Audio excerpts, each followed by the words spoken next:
حکومت دکم آخفنا خلق خوبه چوب ورگی چون که هر خلقه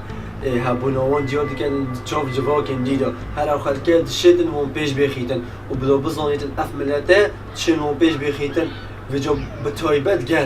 گنج و گوه این محبطات کلانا کدی افتشده همی سیدات خالی نه وکی چه وکی خوشی آجیانه وکی هبونا معاشه که وکی هبونا تعیینه که وکی هبونا شهاده که هر کسی که تخینید مال خود رین دخواره ولات يعني جنز كجنز نبو ولاتش نابيته كولاتش نبو اگر جنز كان بروجي كان نبيتن يعني شتي كان نبيتن بردوام بن كلا ولاتي بن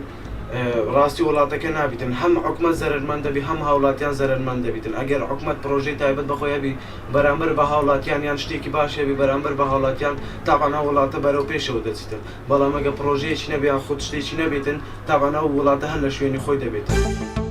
من وەک گەنجە شاری هەولێر هیوادارم ئەم حکومەتەی نوێ کە تەشکیل دەکرێت و چاوەشی بۆ خەڵک پێدا بخشێنەوە ئەو داکە شەهید و پێشمەرگە و ئەوانە مەحاشیان لە بۆ دابین بکەن و ئاگیان لەم خوێندکار و شتانە بێت کە پێویستیان بە بژێوی ژیانە ڕۆژانە